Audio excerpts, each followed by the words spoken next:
que j'ai peur ?» Le footballeur argentin Emiliano Sala avait envoyé un message vocal à des proches dans lequel il s'inquiétait de l'état de l'avion, toujours introuvable mercredi matin après sa disparition lundi soir au-dessus de la Manche.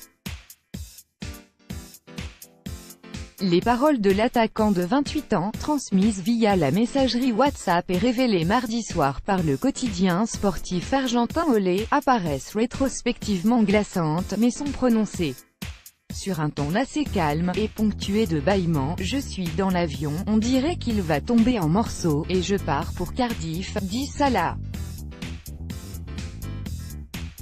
Si dans 1h30 vous n'avez plus de nouvelles de moi, je ne sais pas si on va envoyer des gens pour me rechercher, parce qu'on ne va pas me trouver, sachez-le. Papa, qu'est-ce que j'ai peur, ajoute-t-il, sur un fond sonore évoquant celui d'un aéronef. Le légendaire Diego Maradona, lui, a tenté de conjuguer cette malchance terrible, en disant espérer, sur un ton désabusé, que l'avion de tourisme se soit trompé d'aéroport et qu'on le retrouvera vivant, dans un message audio relayé par le journaliste Martin Arévalo sur Instagram. Une fausse piste puisque les autorités britanniques avaient assuré avoir appelé tous les terrains d'aviation du sud de l'Angleterre pour savoir si l'avion y avait atterri. Le monomoteur Piper PA-46 Malibu, emprunté par la joueur, effectuant le trajet Nantes-Cardiff, a disparu des radars lundi soir vers 20h20 GMT, à une vingtaine de km au nord de l'île anglo-normande de Guernesey.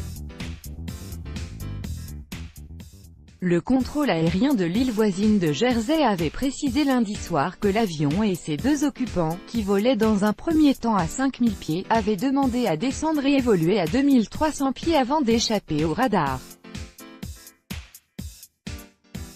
Les recherches, entamées lundi soir, ont duré 15 heures, et couvert près de 3000 km², selon la police.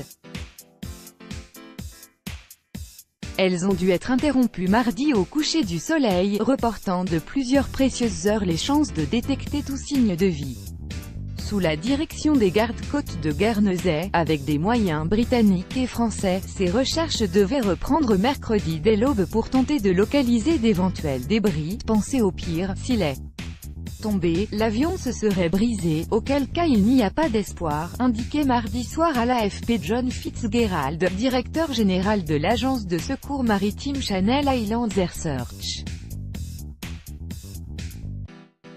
De plus, la température de l'eau est si froide en ce moment que si les passagers, NDLR, se trouvaient dans l'eau, le froid les aurait maintenant gravement affectés. Les heures passent et je ne sais rien, cela me fait penser au pire. Le désespoir du père du joueur, Horacio, en larmes au moment de s'adresser à la presse depuis l'Argentine mardi soir, en disait long sur les chances de survie de son fils.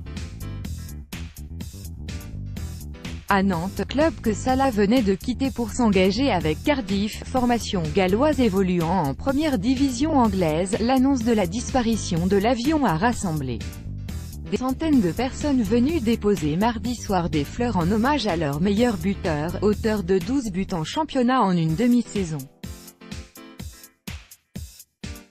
À Cardiff, l'émotion était également immense 3 jours après la signature du joueur pour un montant estimé par la presse à 17 millions d'euros. Le directeur du club, Ken Shaw, s'est dit « choqué ».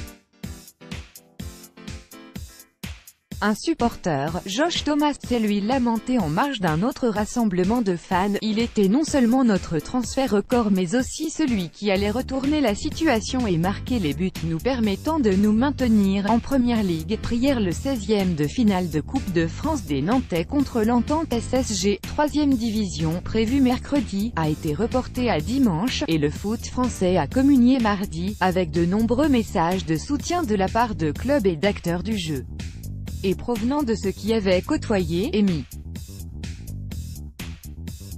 Je prie pour Emiliano et sa famille, a réagi son ancien entraîneur à Nantes Claudio Ranieri.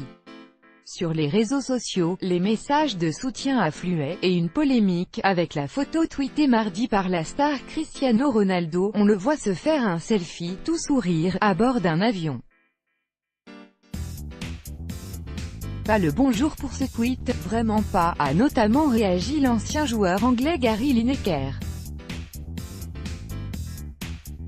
Arrivé jeune en France et formé à Bordeaux, puis prêté à différents clubs Orléans, Niort, Caen, Salah avait fini par signer à Nantes en 2015 pour 1 million d'euros, où il était parvenu à faire oublier ses allures un peu gauches et sa technique rudimentaire grâce à un réalisme précieux. Après avoir vu s'évanouir la possibilité d'un transfert en Turquie à Galatasaray cet été, il avait finalement obtenu un bon de sortie au mercato d'hiver aux grandes dames de l'entraîneur Vahid Halilhodžić, avec lequel il avait tissé une relation forte. Lundi, il était revenu à Nantes, prendre ses dernières affaires avant de rejoindre Cardiff définitivement. Il avait publié une photo de lui entouré de ses ex-coéquipiers, souriant comme toujours.